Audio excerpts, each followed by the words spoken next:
Welcome back to Signature Series Rigs. Today, we're going to tell you a little bit about Dolph. Dolph is a truck that we picked up recently from a good contact of ours to do a full revival on. Dolph has been bruised, abused, and a little bit neglected over the years, but it is a really solid platform and a good overall truck to start with. However, a good friend of mine saw that we were picking this truck up and inquired about it as he was looking for a work truck slash farm truck for his place. He came out, gave it a good once over, drove it up and down the road, and fell in love with it. So, with that being said, you're probably not going to see a full revival on this truck throughout the channel because he's ready to take ownership of it. However, today we are going to knock out a few things that I promised him we'd take care of before he takes delivery. Dolph currently has a check engine light with a few codes, one of which I believe is a mass airflow sensor code. It might have a NOx sensor code, and I think some efficiency codes, which obviously are tied to the mass airflow sensor. Furthermore, it's got a window switch that we did already replace, but where it mounts into the door panel, just like Deb, is broken. So I'm going to fix that for him. We're going to check these engine codes out, see what we can do about that. Probably going to clean the mass airflow sensor first and see what's going on. I'll probably pull the air box and make sure it doesn't have an oiled filter in there because they can also be a big problem on these trucks. We'll just do a quick once over. Again, if there's anything else in here that we need to knock out while we're here, we're going to do it. The goal today, of course, is to knock out these things and just get it ready for him, really. He's going to use it around the farm. He's going to use it to work in, so it doesn't have to be pretty. We're not going to do any cosmetics to the truck. As much as I like doing the cosmetics, he's not really looking for that on this truck. So this one's going to be exactly what we like to do in the sense that it's built to be driven, built to be worked. So without further ado, let's dive in. Now, in our initial walk around, we showed you a quick shot of these rockers. As everybody knows, that's familiar with the GMT 800 platform, the rockers, they're pretty much not put on to last, I think. GM kind of puts them on as a wear item, so to speak. So nonetheless, these rockers are shot, but my friend does not need rockers on the truck. He might end up putting some rocker panel covers on them, or we can certainly do that for him as well, because I like those, the plastic covers. I've painted them to match before, and I've also done them in black. You can also see up here, this door has had a big gash in it somewhere down the line. I'm not sure what grabbed it, but it actually put a hole in it.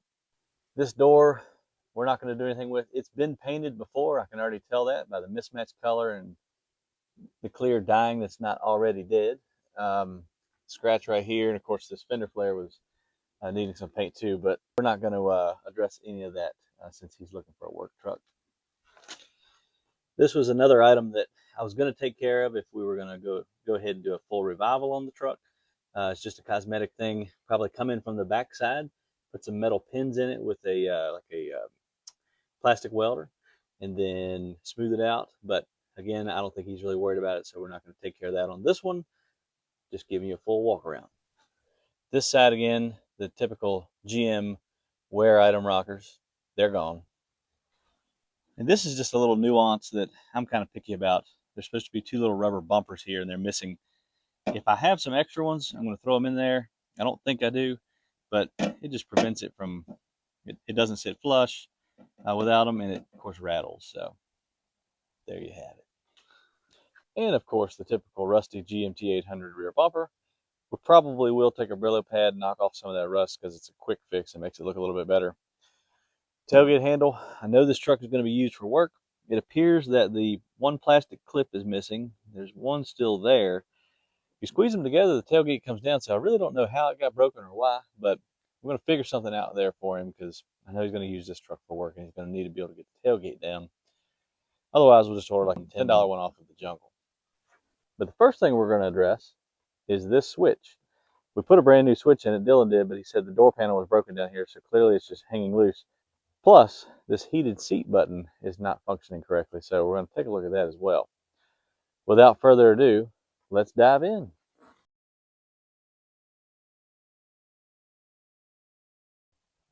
Looking at this door panel, it looks like it has the same issue that the one on Deb did. It looks like somebody has already drilled a hole there for the switch. It comes in here to sit in and fasten. in there. So that's what we're going to do.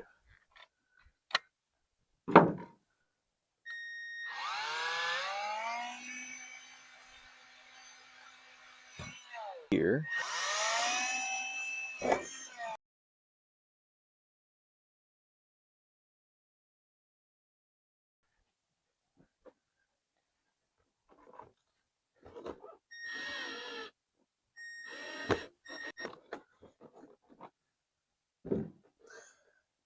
There you have it. Easy fix.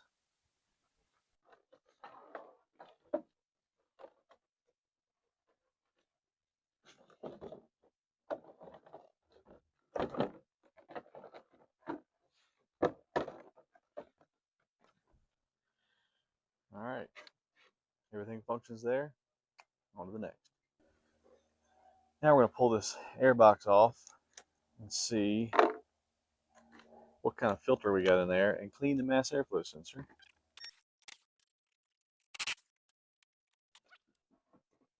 Let's see. A little dirty, but it's not terrible. The box is clean. So, we're not going to cause ourselves extra work. We're going to clean the mass airflow sensor, put it back together. You can kind of see, like, you rub your finger across it, like it's definitely dirty. You want to use mass airflow sensor cleaner only on these. You can see the little tiny resistor looking things, almost like diodes or resistors in there. But only use actual mass airflow sensor cleaner, because brake cleaner and stuff like that, from what I understand, is too harsh on these things.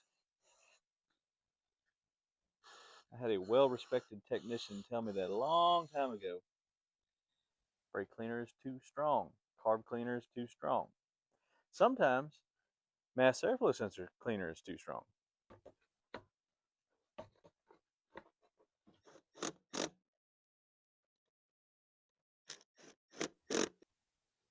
On to the next project. Since I know this truck is going to be worked, I figured while I'm back here, I might as well go ahead and lube up the hinges and everything, just as a little extra touch to help it last a little bit longer.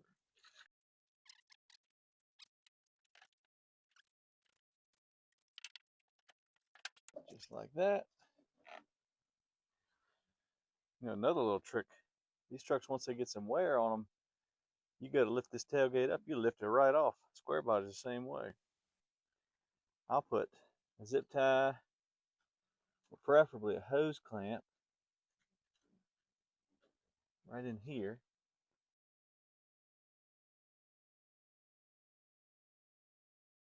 I don't have an extra trim surround, but I did find one of these clips. Shout out to my dad for teaching me. You never throw away little things like this because you never know when you might need it. Now, we have a lot of junk stored everywhere and a bunch of little junk cabinets and cabinets full of bolts, as I'm sure many of you do. And a lot of people tell you, throw that stuff away. I'm not a hoarder, but prime example of why I say things like this. So, thanks, Dad.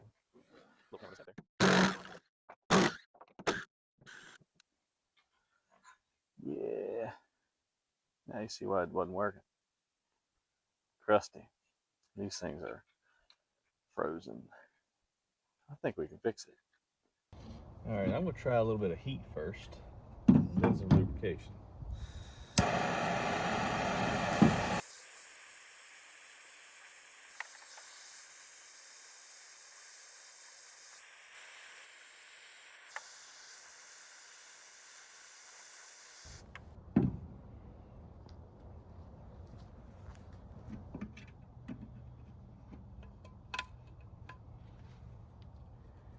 Looks like we got some flex.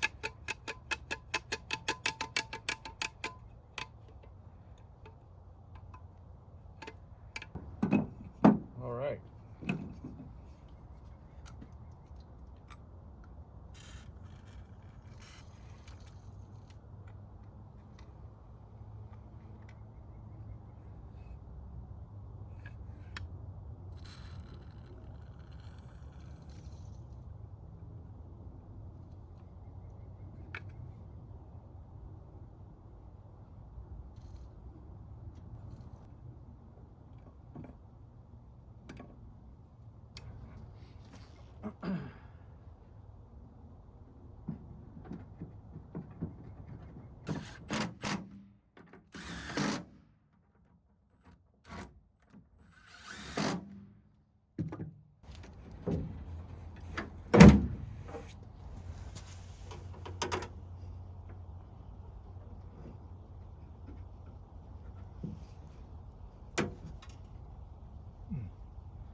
tape that one.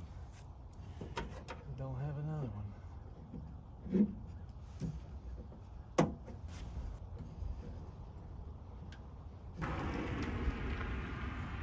You guys can see what it did there.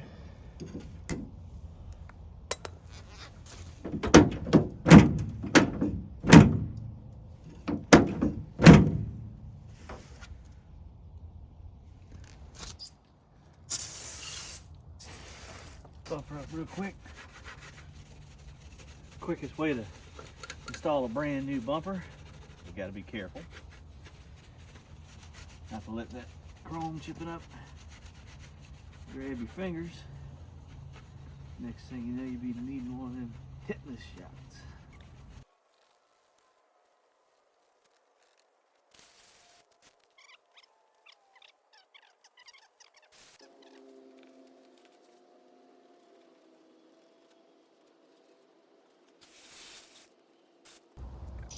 Looks good from my angle. Fun fact, on these GMT 800s, you have two knock sensors. Both of them are in the valley, one on the front, one in the back. They have a harness coming up from them that plugs into the ECM harness. If you've got one bad knock sensor and you don't feel like pulling the intake and replacing it, which is not a terrible job, a quick fix, or quick hack, so to speak, is to wire them directly into the good sensor. So basically you're reading your knock off of one sensor instead of two. Is it the correct way to fix it? Not necessarily. But does it work? Yeah. I'm going to show you how to do it.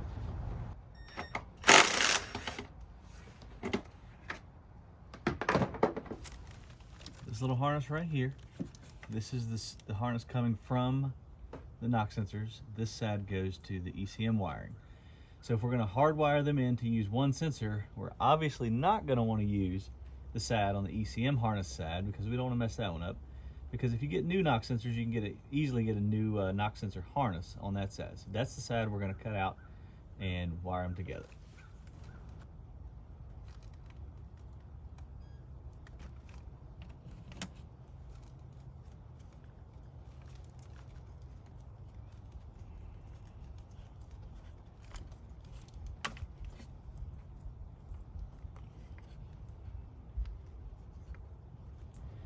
Now for mine, I already know that knock sensor 2 is the one that's having an issue, and knock sensor 2, if I'm not mistaken, is the light blue wire. So this wire is sending a bad signal on its side, but we want to use the signal from this one to go to both. So we're going to cut them, splice this blue one into both of these.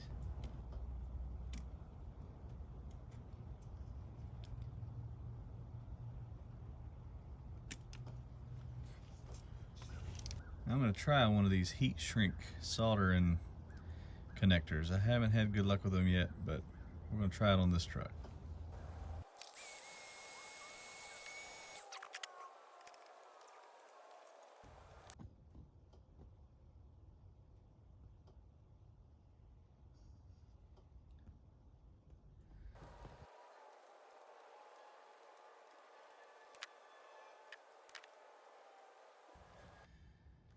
There you have it. We'll clear the code, check it, see if it comes back. It's just a quick hack, again, to use one knock sensor that's good if you don't have the time or don't feel like pulling off the intake right away. Is it fixing it the right way? No, just pull it out and replace the knock sensor. If this was a truck that we were going to revive and then list for sale, but I already know a friend of mine's buying the truck. I've discussed this with him, so he'll be aware, and it's just a quick way to fix it and hopefully keep that check engine light off for a little bit longer.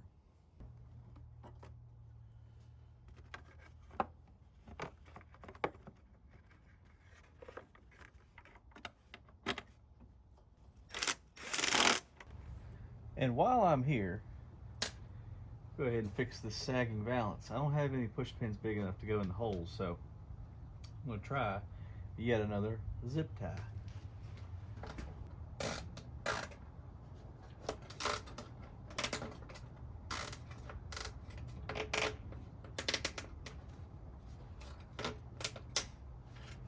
Perfect. So there you have it, guys. That's all for Dolph today. Might be all that we ever do on this one since it's already got a home. Today, just to recap, we fixed the door switch. It was dangling everywhere. We made it so it's nice and firm, exactly where it needs to sit. It doesn't dangle around and get jostled around, all that stuff. So it looks factory, and it's of course serviceable, so you can easily take it back out if you need to one day in the future. We also cleaned the mass airflow sensor, pulled the airbox lid to confirm there's not an oily filter in there, did a quick tip or quick hack, however you want to consider it, on the knock sensors by bypassing the bad knock sensor 2, and wiring the circuit from knock sensor 1 into both so that it reads off knock sensor 1. A fix that can be undone, so to speak, in the future if need be, if somebody wants to go ahead and replace that knock sensor. But for this job and this truck and what it's going to be used for, we decided not to do that.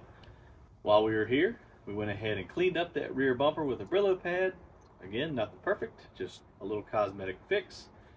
We also took care of something on the front bumper, that lower balance. We tightened it up with a zip tie so it's not just dangling down. Again, just a quick fix that makes it look a little bit better.